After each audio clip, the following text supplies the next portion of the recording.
Bayangkan sebuah ruangan sunyi di bawah cahaya lampu minyak. Dindingnya lembab, udara dipenuhi bisikan doa yang tertahan. Tidak ada menara, tidak ada lonceng, tidak ada bangunan megah seperti yang kita kenal hari ini sebagai gereja.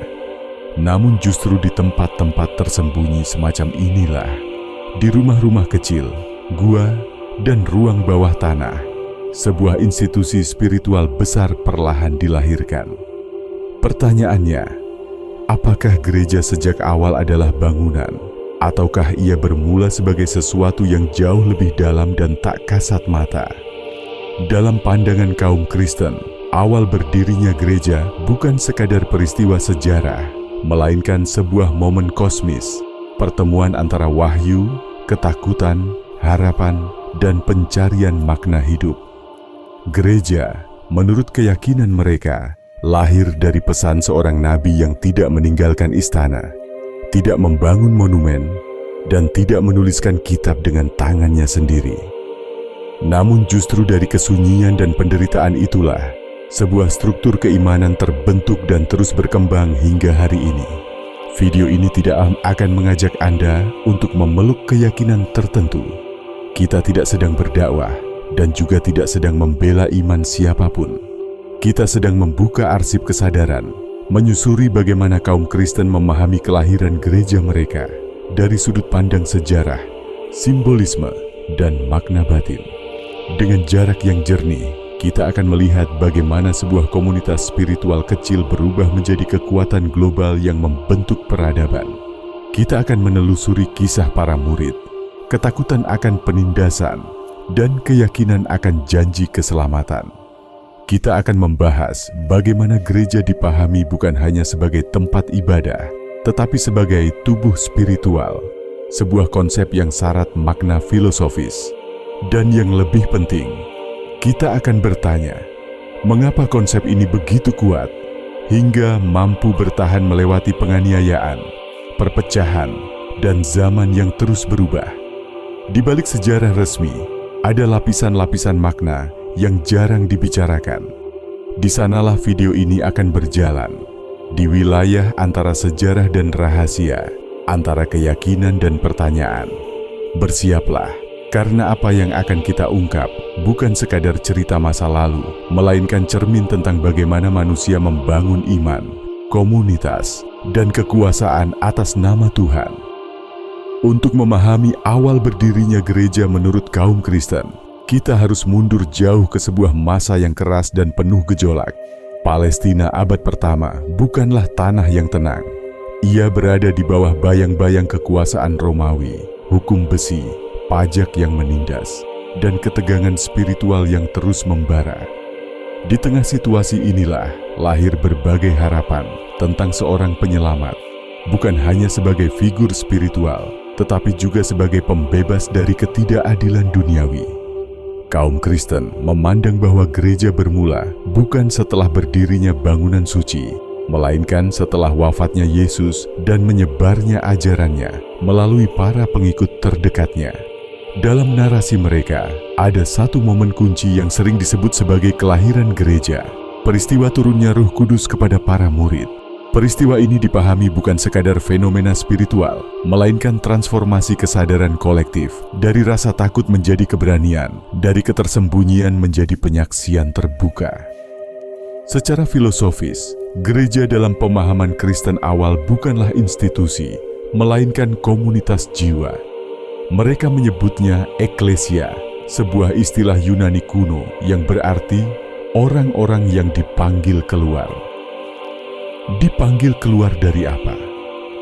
Dari kegelapan batin, dari kekacauan moral, dan dari kehidupan yang dianggap jauh dari kehendak Tuhan. Disinilah gereja diposisikan bukan sebagai tempat, tetapi sebagai keadaan spiritual. Menariknya, konsep ini memiliki kemiripan dengan gagasan kuno dalam banyak tradisi spiritual, bahwa kebenaran tidak selalu bersemayam di bangunan megah, melainkan dalam diri manusia yang sadar. Namun seiring waktu, makna eklesia ini mengalami pergeseran.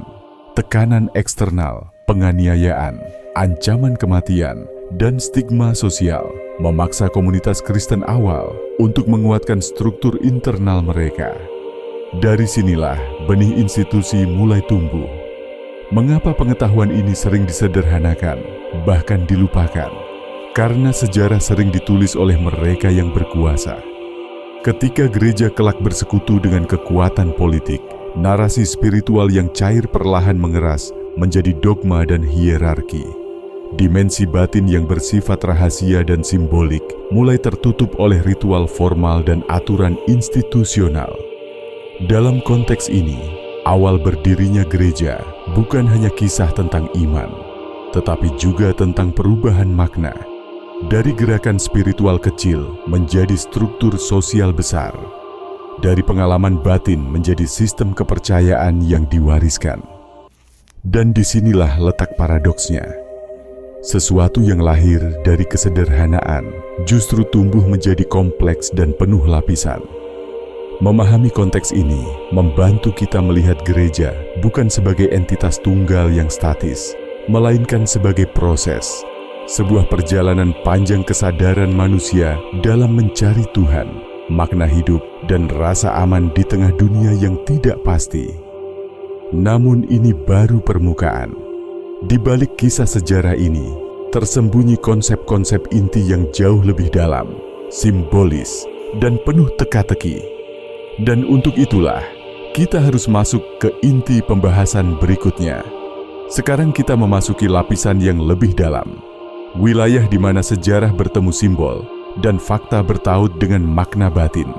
Menurut kaum Kristen, gereja tidak lahir dari batu dan kayu, melainkan dari sebuah janji. Janji yang diyakini pernah diucapkan oleh Yesus kepada para pengikutnya, bahwa ajarannya tidak akan berhenti pada kematian fisik, melainkan akan hidup melalui sebuah komunitas yang dipersatukan oleh iman. Dalam narasi ini, salah satu tokoh kunci adalah Petrus. Ia bukan seorang cendekia, bukan pula bangsawan. Ia adalah nelayan, simbol manusia biasa dengan kelemahan dan ketakutan. Namun justru kepadanya, menurut keyakinan Kristen, diletakkan batu dasar gereja. Secara simbolik, ini menyiratkan pesan mendalam. Gereja dibangun di atas manusia rapuh, yang dibimbing oleh keyakinan, bukan oleh kesempurnaan intelektual atau kekuasaan duniawi.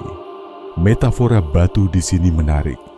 Dalam banyak tradisi kuno, batu melambangkan keteguhan, hukum, dan fondasi kosmik. Namun batu juga bisa menjadi beban jika tidak dipahami dengan benar. Gereja, dalam pandangan Kristen awal, bukanlah bangunan yang membatasi, melainkan fondasi yang menopang perjalanan spiritual. Ia dimaksudkan sebagai penopang, bukan penjara. Pada fase awal, gereja hidup dalam bentuk komunitas rahasia. Mereka berkumpul diam-diam, berbagi makanan, kisah, dan doa. Ritual mereka sederhana, bahkan nyaris tanpa simbol visual yang rumit. Yang terpenting bukanlah tata cara, melainkan ikatan batin. Dalam kegelapan penganiayaan, gereja justru menemukan cahaya internalnya. Namun disinilah paradoks mulai muncul. Semakin besar komunitas ini tumbuh, semakin kuat pula kebutuhan akan keteraturan. Keyakinan yang awalnya hidup sebagai pengalaman personal, mulai diterjemahkan menjadi ajaran yang baku. Cerita lisan mulai dibingkai. Simbol-simbol mulai distandarkan. Gereja perlahan bergerak dari ruang batin menuju struktur sosial. Dalam perspektif filosofis, ini adalah hukum alam yang nyaris tak terelakkan. Setiap gerakan spiritual yang bertahan lama akan menghadapi dilema, tetap murni namun rapuh, atau terstruktur namun berisiko kehilangan kedalaman. Kaum Kristen awal memilih jalan tengah, atau setidaknya berusaha. Mereka membangun gereja sebagai tubuh kolektif, dengan fungsi yang saling melengkapi, seperti organ dalam satu kesatuan. Namun pertanyaannya, ketika gereja menjadi tubuh, siapa yang menjadi kepala? Disinilah mulai muncul perdebatan, tafsir, dan bahkan konflik. Apakah otoritas berasal dari wahyu, dari tradisi, atau dari manusia itu sendiri? Pertanyaan-pertanyaan ini tidak dijawab secara tuntas pada masa awal, dan justru dibiarkan terbuka menjadi sumber dinamika sepanjang sejarah gereja. Bagian ini menunjukkan bahwa awal berdirinya gereja bukanlah momen tunggal, melainkan proses bertahap. Sebuah transformasi dari janji spiritual menjadi realitas sosial. Dan seperti semua transformasi besar, ia membawa cahaya sekaligus bayangan. Namun apa yang belum kita sentuh adalah lapisan makna yang lebih tersembunyi. Makna yang tidak selalu tercatat dalam teks resmi, tetapi hidup dalam simbol, mitos, dan tafsir alternatif. Untuk itu, kita harus melangkah lebih dalam lagi. Di bagian ini, kita melangkah ke wilayah yang jarang dibicarakan secara terbuka, ruang di mana makna gereja tidak lagi dibaca secara harfiah, melainkan simbolik. Bagi banyak pemikir Kristen awal, gereja bukan sekadar komunitas fisik, tetapi citra dari tatanan kosmik. Ia dipahami sebagai bayangan di bumi dari kehendak langit. Sebuah jembatan antara yang terlihat dan yang tak terlihat. Salah satu konsep yang paling misterius adalah gagasan gereja sebagai tubuh rohani. Dalam tafsir ini, setiap individu adalah anggota, dan keseluruhan gereja adalah satu kesatuan hidup. Secara esoterik, ini dapat dibaca sebagai alegori tentang kesadaran kolektif. Ketika individu-individu menyelaraskan niat dan keyakinannya, lahirlah sebuah entitas spiritual yang lebih besar dari jumlah bagian-bagiannya. Gereja, dalam pengertian ini, adalah medan energi iman. Namun disinilah muncul mitos dan kesalahpahaman. Banyak orang mengira gereja sejak awal identik dengan kekuasaan dan kontrol.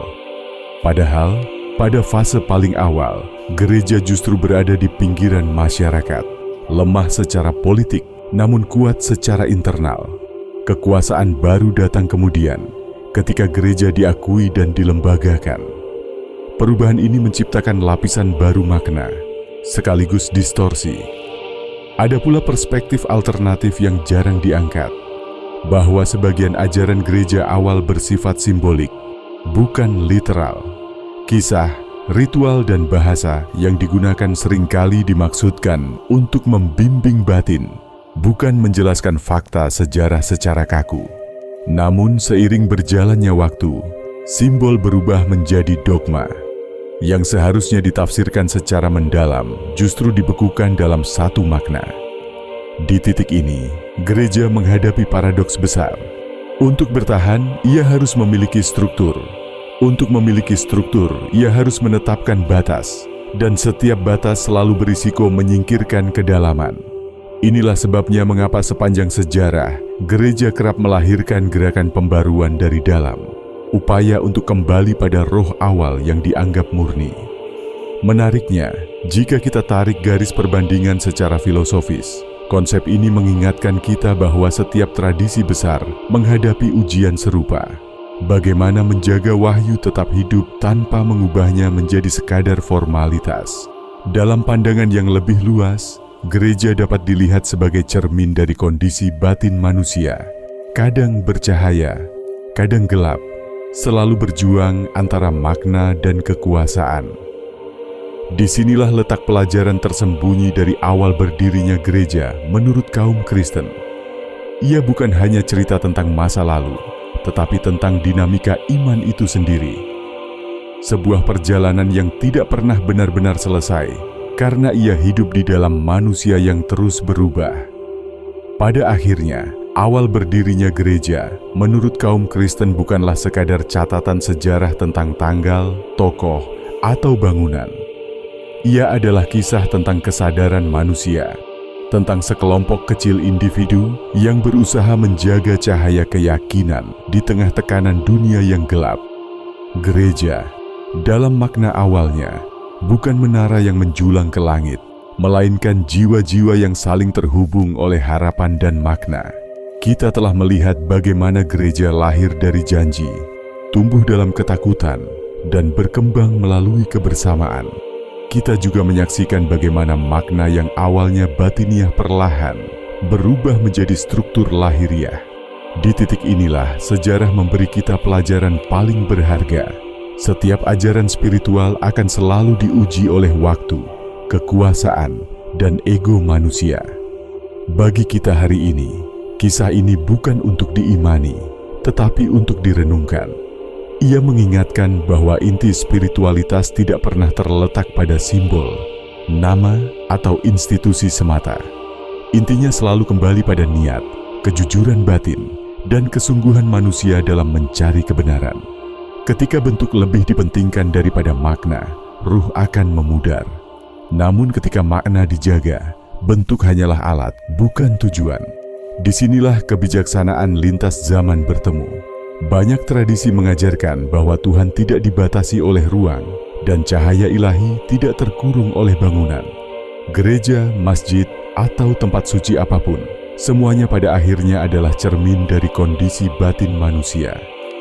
Yang membedakan bukanlah namanya, melainkan kedalaman kesadarannya. Maka pertanyaan penutupnya bukan lagi tentang gereja sebagai institusi, tetapi tentang diri kita sendiri. Apakah kita sedang membangun ruang suci di dalam hati? Apakah keyakinan kita melahirkan kerendahan hati, atau justru kebanggaan kosong? Apakah spiritualitas kita hidup atau hanya diwariskan tanpa pemahaman? Renungkan itu dalam diam. Jika Anda merasa pembahasan ini membuka sudut pandang baru, bagikan pemikiran Anda di kolom komentar. Jelajahi lebih dalam, baca sejarah dengan mata batin, dan jangan berhenti bertanya. Karena pencarian kebenaran tidak pernah berakhir. Ia hanya berpindah dari satu kesadaran ke kesadaran berikutnya.